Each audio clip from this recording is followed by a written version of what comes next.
Bonjour Antoine. Partout dans le monde, lorsque s'installe un nouveau pouvoir, il s'empresse de changer deux choses, l'histoire et le droit.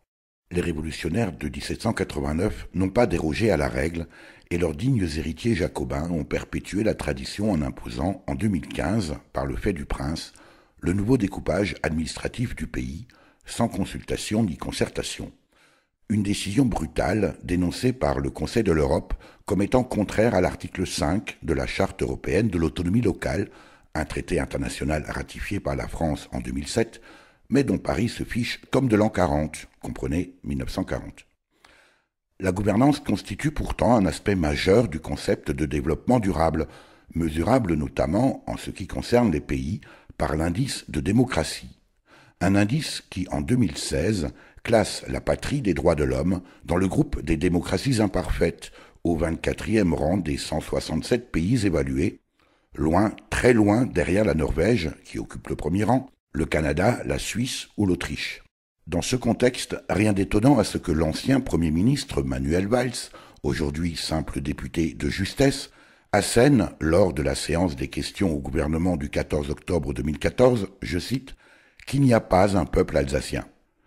Reconnaître l'existence de peuples au sein de la nation reviendrait en effet à reconnaître leur droit à disposer d'eux-mêmes, selon un principe initié par la philosophie des Lumières et consacré par le droit international depuis le début du XXe siècle. C'est donc au nom d'un dogme et d'une idéologie psychorigide que Paris, dans une France pourtant fière de ses produits du terroir, poursuit sa politique d'anéantissement des cultures régionales. Or, de nombreuses études le démontrent, Antoine, le dynamisme économique d'un territoire est directement lié à sa cohérence géographique et à sa cohésion culturelle. Ainsi, l'instauration d'une région Grand Est éloigne-t-elle l'Alsace de ses partenaires naturels rhénans pour la contraindre à se tourner vers la Meuse? C'est une logique similaire qui, dès la fin du XVe siècle, a laminé l'économie bretonne qui en supporte aujourd'hui encore les conséquences.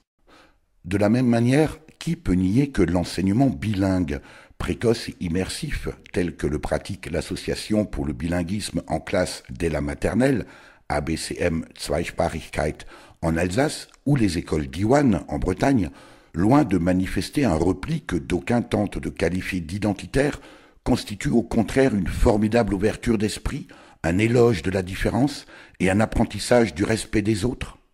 Toutes ces questions étaient au cœur de la 22e université d'été de la Fédération Régions et Peuples Solidaires qui se tenait cette année à Kinsheim en Alsace, où Bretons, Corses, Mosellans, Occitans, Savoyards et bien sûr Alsaciens ont débattu les 24 et 25 août de la meilleure manière de faire progresser la démocratie en France.